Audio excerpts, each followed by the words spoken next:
Hello everyone. In today's session, we will be discussing about the history of aviation industry. Please allow me to share the screen.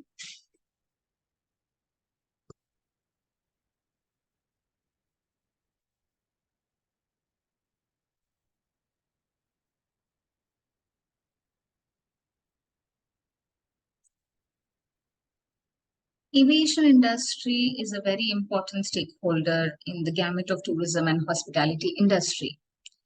It is extremely dynamic and involves a lot of rapidly fluctuating changes, which is definitely the reason why it is important for us to understand the historical developments in the making of the aviation industry. Often, this particular industry is subjected to turmoil, and this could be as a result of a myopic management focus on the market share, but more often due to the economic crisis beyond the control of the airline executives. The first decade of the 21st century was especially cruel to the industry as it endured two severe economic recessions. The so-called Great Recession beginning in 2008 being the most devastating since the Great Depression of the 1930s. As a direct result of falling demand, several airlines failed, including ATA, MaxJet, Aloha, and the Oasis. Others were forced to pair routes and frequencies with other airlines to reduce costs in restructuring what continues today. The term aviation was coined by a French pioneer, and this was Guillaume Joseph Gabriel Lalande in 1863. It originates from the Latin word avice, which literally means a bird. Aviation means all the activities related to flying the aircraft. Aviation management as a concept involves managing the workflow of an airline, the day-to-day operations of the aircraft, and to say it also pertains to the entire aerospace industry by carrying out the day-to-day functions of the aircraft. Now let us focus on the background of aviation. This particular industry is a business sector that manufactures, maintains, and operates aircrafts and airports. When it comes to aviation, there is a broad range of responsibilities within. It comprises of activities at the airport as well as in the aircraft as well. So there is two dimensions to it. It involves ground duties that are required to perform before the flight takes off, and the activities during the flight, and the activities after it lands. So the original idea of kite flying from China was the first attempt of humankind to fly some man-made object high into the air. Chinese used to fly kites to send messages, lift humans, measure distances, and test winds during the 5th to 7th century AD. They also prepared hot air balloons to scare away enemies in the 3rd century BC. Later, during the period of Renaissance, Leonardo da Vinci studied the flying principles of birds and anticipated that the equal amount of resistance is offered by an object to the air, just as the resistant air offers to the object.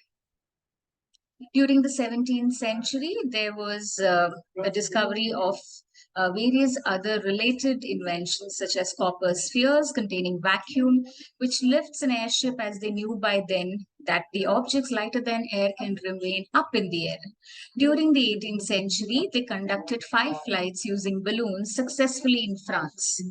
In the year 1647, the Polish king Władysław IV invited the Italian inventor Tito Livio Burattini to his court in Warsaw and build a model aircraft with 4 fixed glider wings.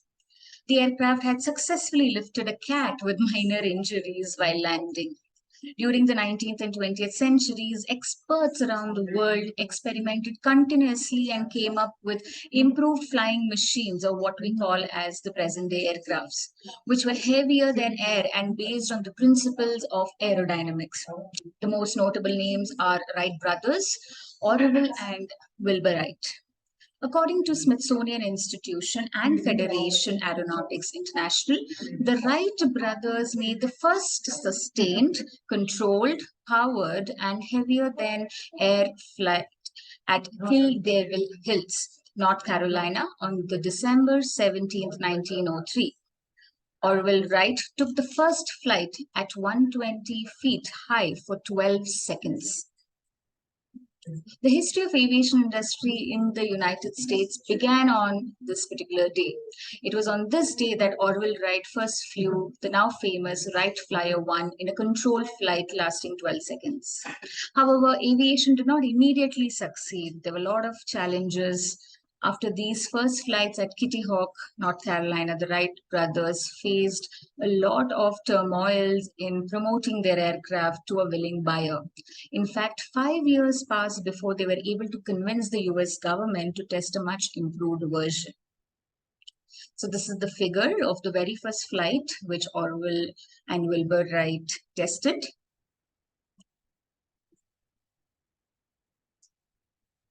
Although this definitely marked the beginning of the control-powered and sustained lighter-than-air human flight, the first scheduled commercial airline using heavier-than-air aircraft did not occur until 11 years later.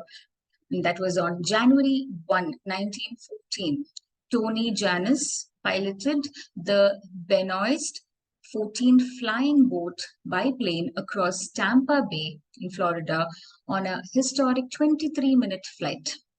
This inaugural flight also carried the mayor of St. Petersburg, Florida, Mr. Abram C. Field, at a fare of $5 per passengers. This was the first time in the history that tickets were sold to the general public for a point-to-point scheduled air travel, known as the St. Petersburg-Tampa Airport Line.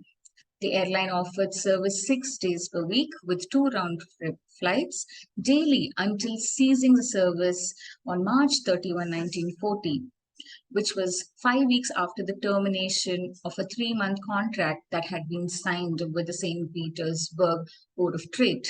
This service greatly improved the travel between two cities, as travel by steamship took 2 hours, rail between 4 to 12 hours, and automobile around 20 hours. So the development of the aviation industry in India also has been extremely crucial in shaping one of the most fastest mode of transports in the country. It was a result of the World War I, where aviation became recognized as an industry. The US, of course, built about 17,000 aircrafts and trained about 10,000 pilots. After the war, surplus aircraft were converted to civil commercial use. We will continue with the discussion in detail about the development of aviation industry in India in the next discussion. Thank you.